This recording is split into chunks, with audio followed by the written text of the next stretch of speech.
Hi friends, it's Gwen. Welcome back to my channel. I'm in my car today to start a reading vlog. I'm going to be reading 3 thrillers by Black authors, and I'm just really excited for this reading vlog. I have been trying to start this reading vlog for several days. Hi friends, it's Gwen. Welcome back to my channel. Today's video is going to be a reading vlog of me reading 3 thrillers by Black authors. Hi friends, it's Gwen. Welcome back to my channel. As you can see, I'm in my car.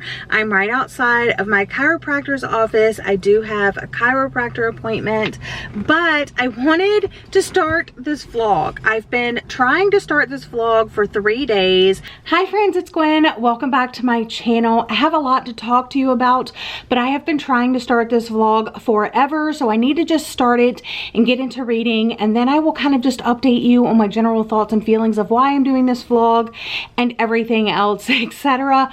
But in this vlog, I'm going to be reading 3 thrillers by Black authors. Hi friends, it's Gwen. Welcome back to my channel. I have a super exciting video for you today. This is going to be a reading vlog of me reading 3 thrillers by Black authors. And here we finally are starting the vlog officially, because I'm almost done with the first book. That's how long I have been trying to start this reading vlog. So here we are. Let me share the 3 books that I'm going to be reading in today's reading vlog. I am currently reading When No One Is Watching by Alyssa Cole. I'm quite far into it, as you can see, because like I said, I've tried to start this reading vlog several times now. But this is a story about a Brooklyn neighborhood that is going through some gentrification. You follow 2 POVs, Sydney and Theo.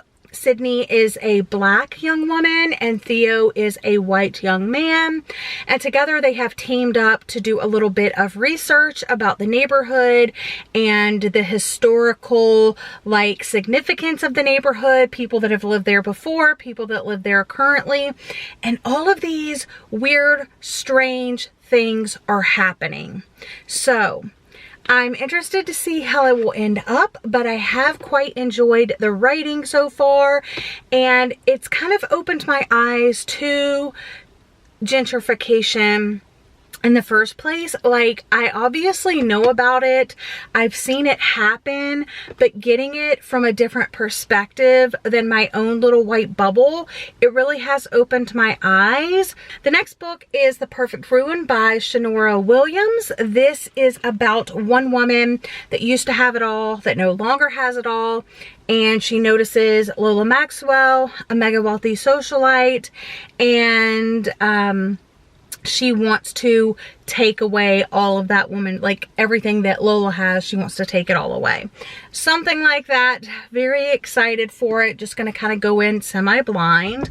And then the third book is The 3 Mrs. Gray. You have Noelle, Diamond, and Vanessa, and their husband Cyrus Gray nearly gets shot to death, and he's in a coma. And none of the women knew about each other, but now that he's in a coma and they're like contacting his wife, he has 3 of them, and I don't think that they knew about each other. So it's kind of giving me like The 3 Wives by Tarryn Fisher vibes, but I'm hoping that this goes a little bit differently than that book did.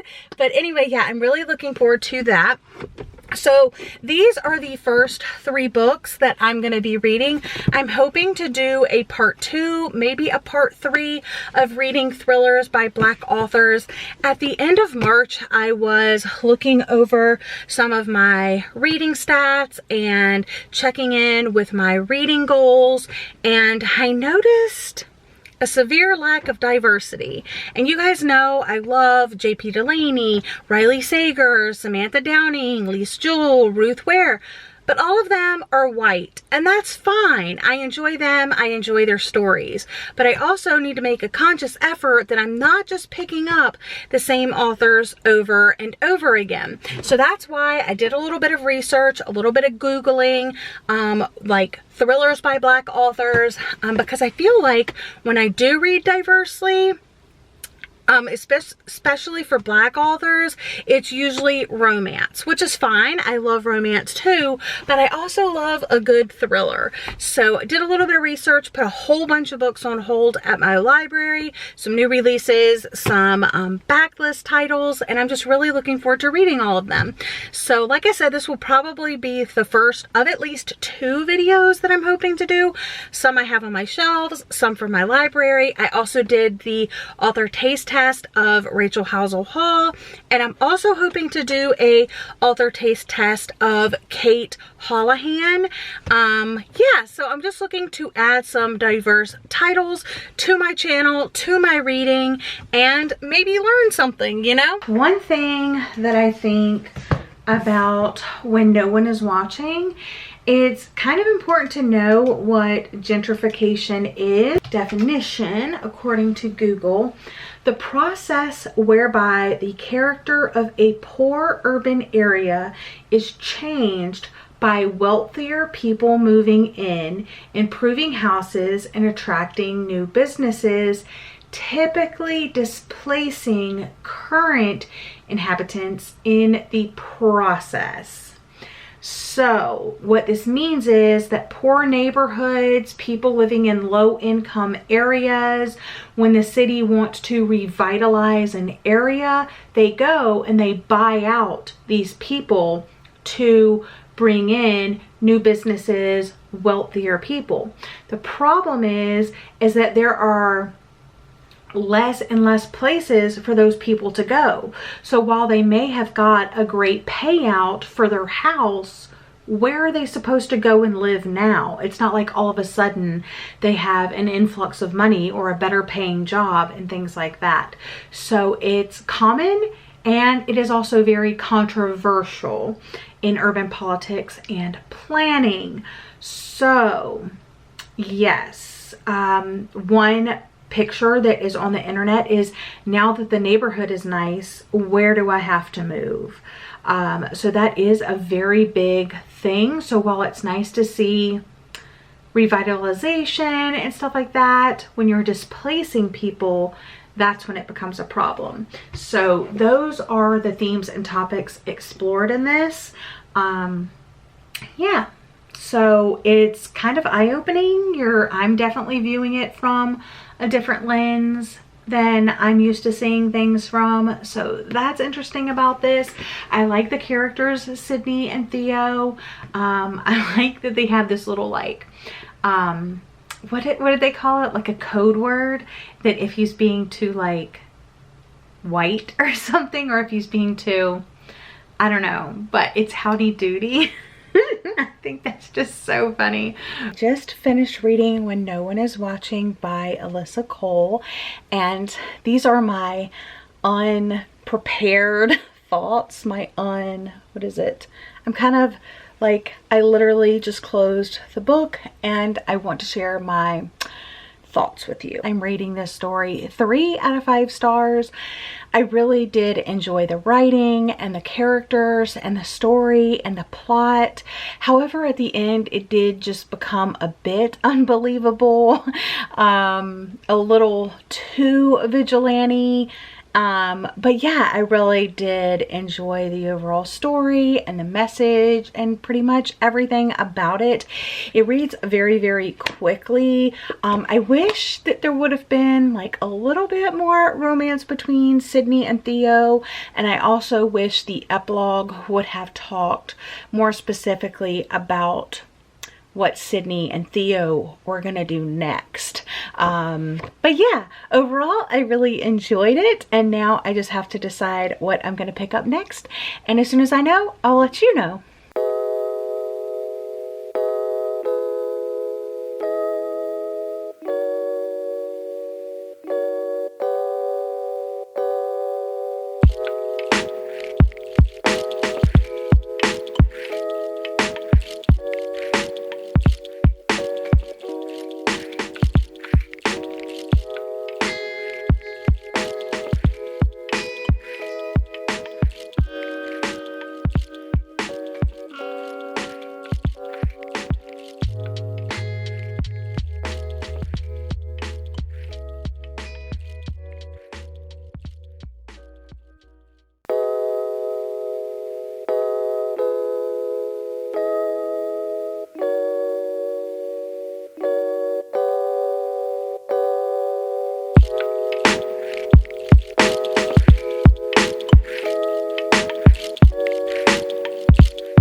I'm here with a reading update of The Perfect Ruin by Shanora Williams.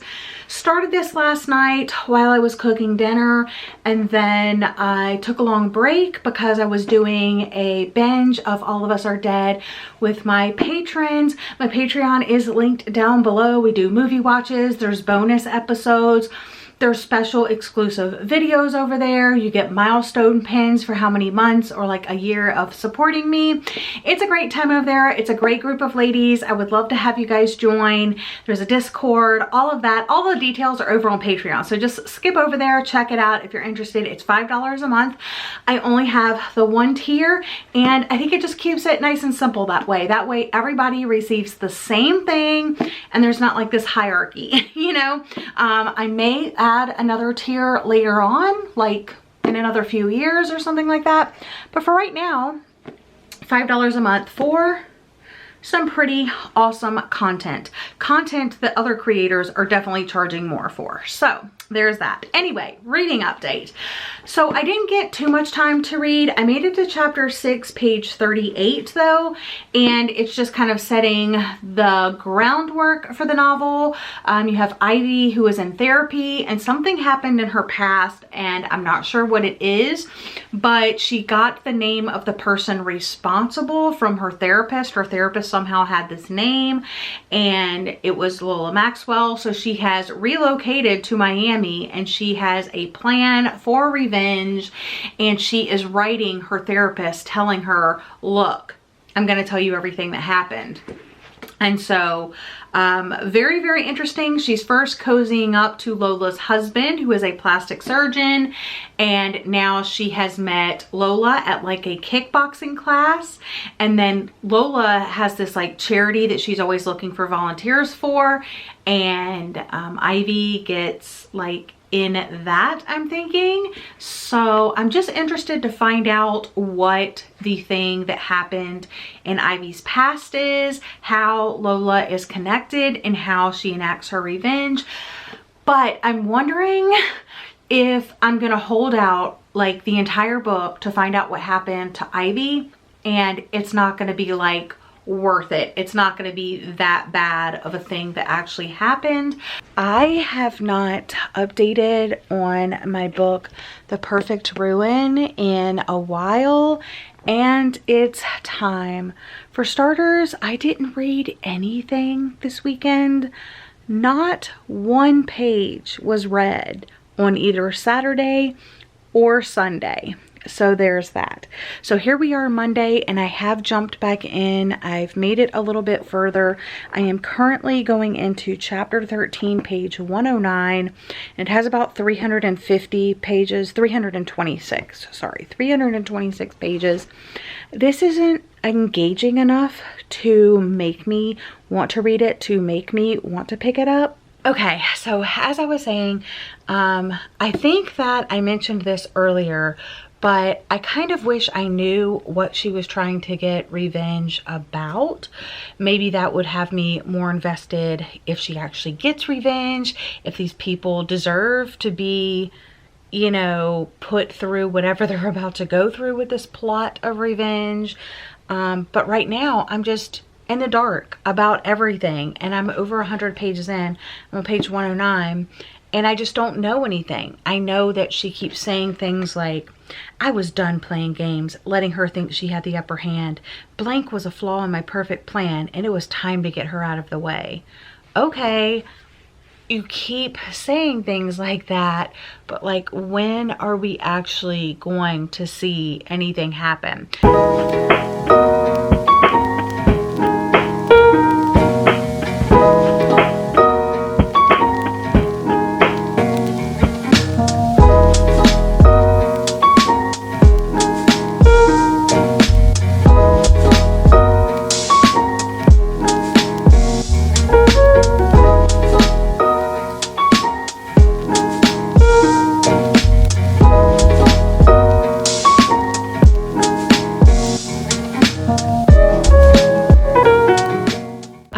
Ignore my face. I just did this oil face treatment, and yeah, it's Anyway, okay. I won't say that I'm really enjoying it anymore, to be completely honest. It's just kind of, you know, it's plateaued.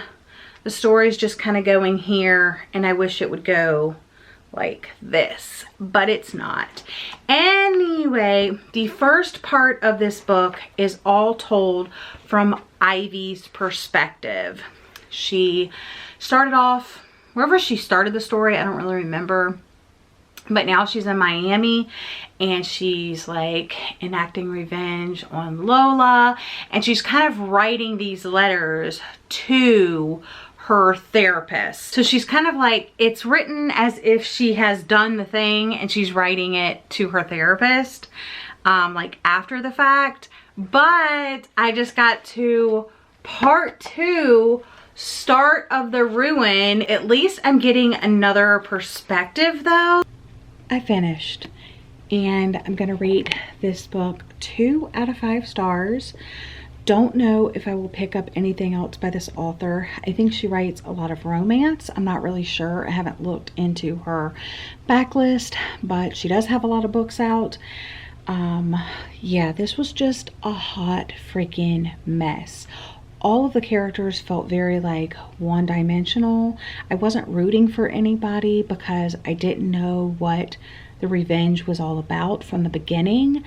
Not that I think I would have gone to this extent to enact revenge for like this thing that happened anyway. Just the payoff was not worth the journey in this case. It felt extremely long and drawn out for what it was, and I feel bad. I should have DNF'd this, but I kind of wanted to know like what she was on this track for revenge for. I think I like revenge stories, but right now I'm just not a fan of this one, and it's kind of clouding my judgment. The last book in this reading vlog is going to be The Three Mrs. Greys by Shelly Ellis, and this is about the 3 women that are all married to the same guy, and then he gets almost fatally shot and he's in a coma, and I think as they're trying to contact like his wife, they find out that there's 3 of them and they all have very different backstories. I'm here with a reading update of The Three Mrs. Greys by Shelly Ellis. I read a large portion of this. I read to page 145 today. Yeah, I read almost half of the book, probably half of the book, a little bit less than half, I don't know. I took a long walk this afternoon, like an hour and a half, 3.5 mile walk this afternoon, and listened to this on audio. And then also I was checking in with the physical copy as well. And unfortunately, I am going to DNF this one. I know I said in The Perfect Ruin that I really wanted to like push through and try to read these books and give them a fair rating, but the more I thought about how I left The Perfect Ruin, I knew I wasn't enjoying it. The stakes were low. I wasn't liking the pointless end of chapter cliffhangers. Everything felt low stakes. I wasn't rooting for any of the characters. Yeah, I ended up rating that one 2 stars. And these are marginalized voices. They don't have a lot of readers out there that are reading these books, and they don't have a lot of people out there that are promoting these books. And if I'm just gonna like push myself through a book that I'm not enjoying it just for the sake of finishing it and then ended up giving it a low rating, that's not what I'm here to do. So unfortunately, I am going to DNF this one. While it kept me entertained on my walk today, and I could probably easily finish it up on my walk tomorrow, I just don't want to push myself through it, especially after finding out that this is the first book in a series and I don't get any answers in this first book. That would just piss me off, and I probably would give it a 1 or 2 stars. So I'm saving the ratings and just moving it onto my DNF shelf. In this one, you follow Noelle, Diamond, and Vanessa as they find out that their husband has 2 other wives. He is shot and in the hospital, and they have him in a coma. and all these wives find out that they're not the only one. So basically, the part that I read, you're just reading from each of their perspectives, like freaking out that their husband had other wives, and then the doctors and the police are not letting any of the wives in to see him because they're like, what's going on with this? Who's his actual wife type situation? And instead of just going home, getting your marriage certificate, showing up at the hospital and showing the paperwork that you are his wife, they're all like, oh my gosh, I can't believe my husband's doing this to me. Oh my God. And then you flip to the other person. Oh my gosh, I can't believe my husband did this. And I mean, I'm just getting to the part like 50% in where the wives are like, hey, maybe we should actually talk to each other and share information. But just knowing that I'm not going to find out like who shot him and why all the wives and all of this, like who even knows if Cyrus gets out of a coma. I'm just not going to put myself through that. So I'm going to DNF this one. Sorry. So those are the 3 books that I read in this vlog when no one is watching: The Perfect Ruin and The 3 Mrs. Greys. My favorite of these 3 was definitely When No One Is Watching by Alyssa Cole. And I know I was really hoping that I could have like a new favorite to shout about, especially you know, reading thrillers by Black authors and trying to support them and promote them and all of that. But you have some duds with anything, you know what I'm saying? And I do hope to do more author taste test of Black marginalized voices, and also another reading vlog reading more thrillers by Black authors. So all of that will be coming in the future. Look forward to that. But in the meantime, let me know what you thought down in the comment section down below. Like this video, show me some love, you guys. I miss talking to you guys in the comments, and it just makes my day to have a little chat down there. Anyway, I hope you're having a lovely day or night, and I'll see you guys again in another video very soon. Bye guys.